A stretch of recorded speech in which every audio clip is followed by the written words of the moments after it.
At first, the idea of No Man's Sky sounds amazing.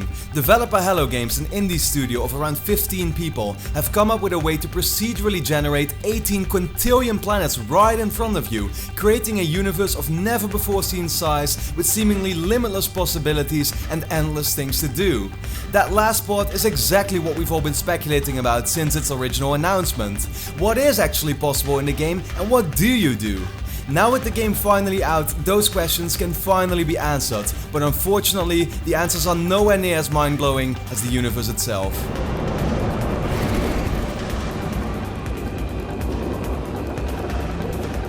If there's one thing No Man's Sky impressed me with right from the get-go, it's easily the procedural generation of its universe through one massive formula.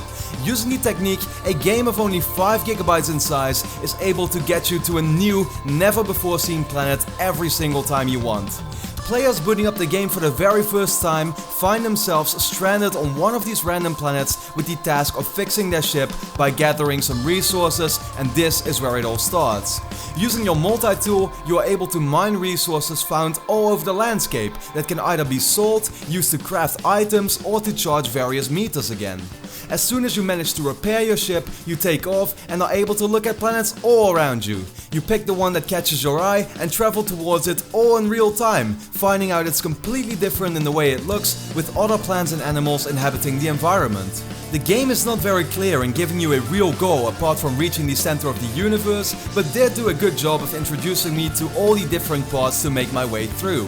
I scanned a few animals, gave them individual names, mined for more resources, and got attacked by 2 sentinels that I was able to shoot down, all in a matter of just a few minutes.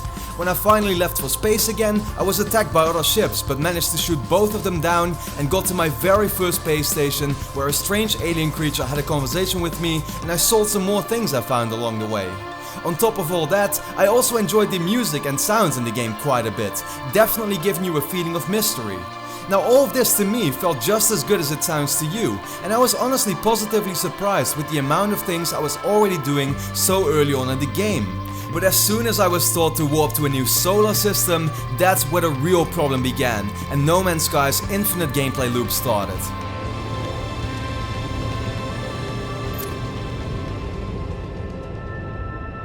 It is at this moment where I found myself in this new system with a different set of planets, and I decided to visit a new one at random.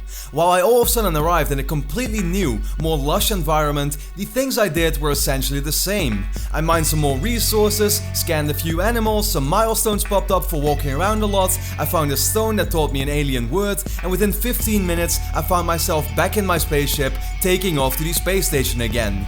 It's there where I realized it looked the exact same. A corridor to the right led me to another NPC alien that I had a conversation with, while a vault allowed me to sell my inventory items and buy other materials to warp to the next solar system again. Rinse and repeat for the next 10 hours. The best words I can use to describe my experience with No Man's Sky now are basic, boring and repetitive. There is nothing engaging, no actual variety apart from its environments, no reason to keep playing. When sentinels attack you, all you do is aim, shoot and hope another one doesn't pop up.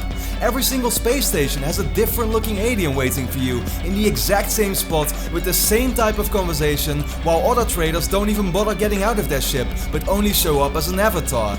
Looking at an animal for a little too long makes you realize it's just a random combination of all kinds of body parts that don't belong together at all. Dogfights consist of nothing more than holding one single button while aiming at an opponent because there are no other moves to keep things interesting, and the type of enemy spaceships never change either. The difference between a toxic planet and an extremely hot one is just a new logo with another bar that's drained by time, forcing you to constantly use resources to fill it back up, only to do the same thing over and over and over. Exactly what I feared has become reality. Where you might think a game with an insanely huge universe means you never get bored, the exact opposite is true. All that variety in planets doesn't mean anything when every building and all the resources you encounter on it are the complete same, when the gameplay lacks any form of depth to make you want to keep going, and when nothing in the world ever makes you go, whoa, that was actually unexpected. It's simply a hollow game that I felt bored of playing mere hours in. But even with the 10 hours in total that I forced myself, hoping No Man's Sky would get any better before writing this review, I only grew more and more tired. There were still some upgrades to be acquired for my ship, exosuit and multi-tool, but all it meant is that the long times I spent looking at plutonium, waiting for it to reach my inventory, or 100 seconds of wait time to finally reach another planet took just a little shorter. Thank God.